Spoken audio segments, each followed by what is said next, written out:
50টি সংস্কার প্রস্তাব, যে সংস্কার প্রস্তাবের মধ্যে বেশ কয়েকটি বিষয়ে নোট অফ ডিসেন্ট আছে এবং সেইটা কারা কেন করেছেন এবং কিভাবে এটার মীমাংসা হবে সেই কথাটা লেখা আছে।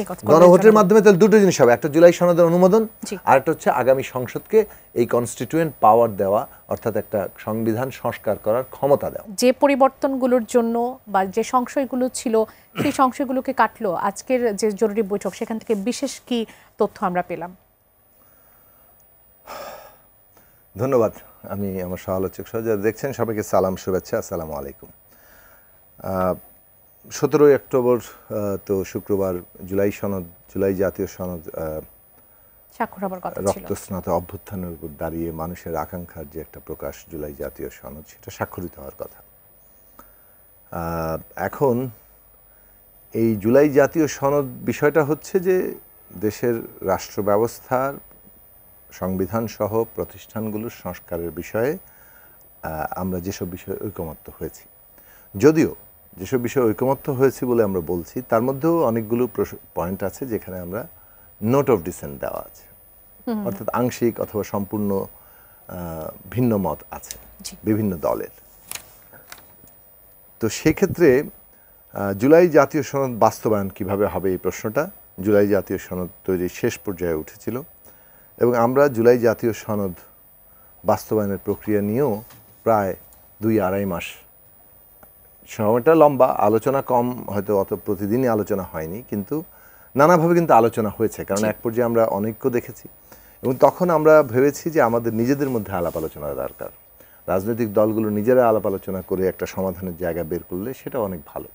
সেদিক থেকে বলতে পারেন আমাদের দল গণসংহতি আন্দোলন এবং আমরা যে আমাদের একটা মঞ্চ আছে গণতন্ত্র মঞ্চ, আমরা উদ্যোগ নিয়েছি, আমরা কথা বলেছি প্রায় অধিকাংশ দলের সাথেই, আনুষ্ঠানিক অনানুষ্ঠানিক আমরা বৈঠক করেছি এবং চেষ্টা করেছি যে একটা ন্যূনতম জায়গায় আমরা পৌঁছাতে পারি কিনা, এবং আমরা অনেক দূরে গিয়েছি, আমরা অনেকটা জায়গায় পৌঁছেছি।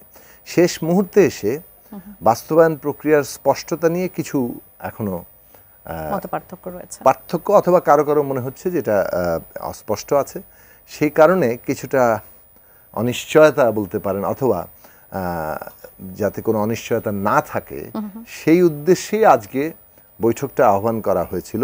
এটা আমরা বৈঠকের পরে বুঝতে পেরেছি। বৈঠকের মধ্যে মূলত আলোচনা হয়েছে যে হ্যাঁ কিছু অনিশ্চয়তার প্রশ্ন উঠেছে, কিন্তু মোটা দাগে আমরা সবাই জুলাই জাতীয় সনদ সই করতে যাচ্ছি এরকমই একটা মনোভাব ছিল। কেউ কেউ হয়তো কিছুটা শর্ত সাপেক্ষ জায়গা আনছেন। তা আমরা মনে করি যে আগামী পরশু দিনের মধ্যে, অর্থাৎ 17 অক্টোবর শুক্রবার, তার মধ্যেই যে সময়টুকু আমাদের আছে তার মধ্যে আমরা একটা জায়গায় পৌঁছাতে পারবো।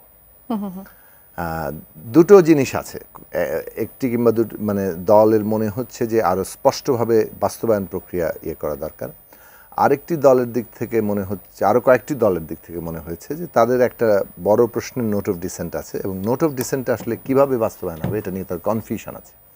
কিন্তু আমরা আমাদের পক্ষ থেকে বলতে চাই, আমরা যেভাবে বুঝেছি এবং যে প্রস্তাবগুলো আমরা করেছি, 1 নম্বর হচ্ছে যে জুলাই জাতীয় সনদ হচ্ছে ধরুন এই পেপারটি, এর মধ্যে 1, 2, 3, 4, 5 করে অনেকগুলো আছে, যেসব পয়েন্টে নোট অফ ডিসেন্ট আছে ওইখানে কিন্তু ধরুন 3 নম্বর পয়েন্টে নোট অফ ডিসেন্ট আছে, দ্বিকক্ষবিষ্ট পার্লামেন্ট, সেখানে কি অধিকাংশ দল কি মনে করেছে সেটা লেখা আছে, কোন কোন দল নোট অফ ডিসেন্ট দিয়েছে সেটা, কারা কেন দিয়েছে, কোন কোন দল দিয়েছে সেটাও স্পষ্ট করে, তাদের যুক্তি কি সেটা, এবং সাথে লেখা থাকবে যে এই প্রশ্নটি প্রতিটি দলের নির্বাচনী ম্যানিফেস্টোতে থাকবে এবং তারা জনগণের ম্যান্ডেট যারা পাবেন তাদের মতামতটাই প্রাধান্য পাবে।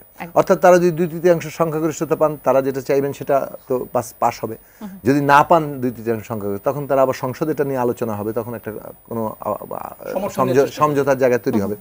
তাহলে দেখা যাচ্ছে জুলাই জাতীয় সনদ মানে হচ্ছে একটা 1 থেকে 84 অথবা 1 থেকে 50, আপনি ধরেন 50টি সংস্কার প্রস্তাব, যে সংস্কার প্রস্তাবের মধ্যে বেশ কয়েকটি বিষয়ে নোট অফ ডিসেন্ট আছে এবং সেইটা কারা কেন করেছেন এবং কিভাবে এটার মীমাংসা হবে সেই কথাটা লেখা আছে। এখন এই পুরো পেপারটা, এর ভেতরের অংশ কিন্তু সবই লেখা আছে। এই জুলাই জাতীয় সনদ জনগণের কাছে যাবে একটা গণভোটের মধ্যে দিয়ে, এটা জনগণ অনুমোদন করেন কিনা, হ্যাঁ অথবা না, এই ভোটটা তারা দিবেন।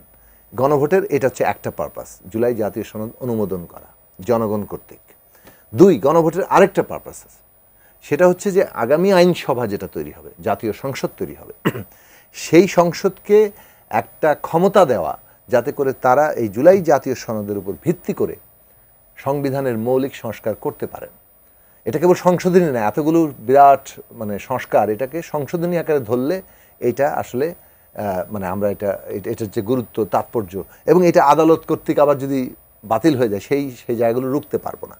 ফলে আমরা বলেছি যে একটা জনগণই তো সংবিধান তৈরি করে, এই যে সংবিধান তৈরির ক্ষমতাটা জনগণের, এটাকে বলে কনস্টিটিউয়েন্ট পাওয়ার, মানে সংবিধান তৈরির ক্ষমতা। গণভোটের মাধ্যমে সেই ক্ষমতাটা প্রয়োগ করবে। গণভোটের মাধ্যমে তাহলে দুটো জিনিস হবে, একটা জুলাই সনদের অনুমোদন, আর একটা হচ্ছে আগামী সংসদকে এই কনস্টিটিউয়েন্ট পাওয়ার দেওয়া, অর্থাৎ একটা সংবিধান সংস্কার করার ক্ষমতা দেওয়া।